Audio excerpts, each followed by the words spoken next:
Nyt mä salen viritän itteni. Epävireessä oli. Moi vaan kaikille, mitä teille kuuluu?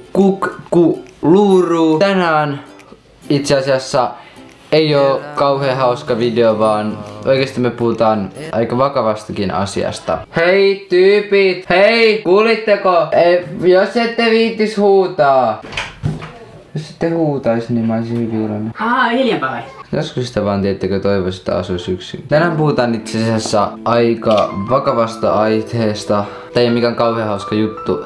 Nimittäin mä sain just eilen illalla, kun mä olin käynyt tosi raikastavalla ja mukavalla lenkillä. Mä sain sen jälkeen kuulla, tai oikeastaan lukea, että mäkkäri kusettaa meitä. Joissain mäkkäreissä euron juusto maksaa euro 10 senttiä. Tää ei oo enää leikin asia, aivan täysin niin kuin sen hauskuuden ja mukavuuden ulkopuolelle. Mä voin lukettele vähän tätä Ilta-Sanomien artikkelia tästä aiheesta. Tampereella oli törmätty tähän euron juustoon, joka maksukin euro 10 senttiä. Tässä on siitä kuitista kuva. Tuntuu kuin elämältäni olisi kadonnut tarkoitus. Vakava asia. Ja tää oli ollut Lialahden mäkkärissä. Oikeesti boikot Lialahden mäkkäri. Siellä euron juusto maksaa euro 10 senttiä. Eikä siinä ole mitään järkeä, koska se on euron juusto.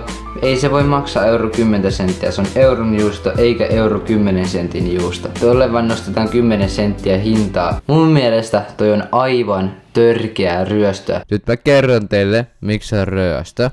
Katsokaas, jos te ostatte 100 euron juustoa, niin se maksaa 100 euroa. Eikö ookin loogista? Mutta, jos te ostatte 100 euro 10 sentin juustoa, se maksaa 110 euroa. Ja tää on se osuus, minkä takia se on ihan hirveä ryöstö. Nyt mä ajattelin uhrautua teidän puolesta.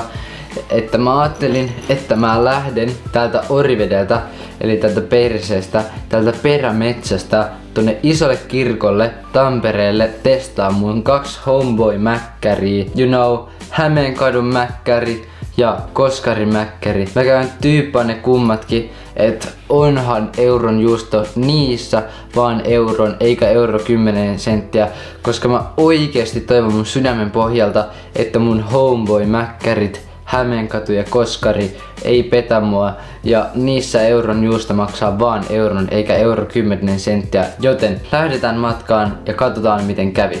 Joo kaikki, nyt ollaan tosiaan treellä. Oho, pitää vähän pistää sutteri isommalle, ettei tää kuva pala. No niin.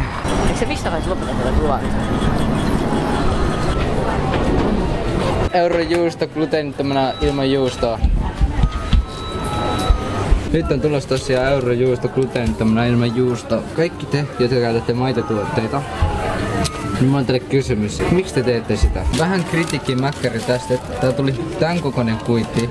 Tiedätkö, 2019 pitäis niinku go ecologic, mutta täällä tulee tällaisia kuitteja mukaan. Ei oo hyvä homma. Nyt julkistetaan paljonko mä maksoin tästä veijarista. Euro. Eli Koskarin homeboy mäkkäri on turvallinen. Voitte tulla syömään tänne. Hämeenkadulla ollaan, kuten näkyy. Ja tuo tosiaan maksoi tuo Koskarissa euron. Se eurojuusto. Ja me mennään nyt tyyppaa, että paljonko maksaa Hämeenkadulla.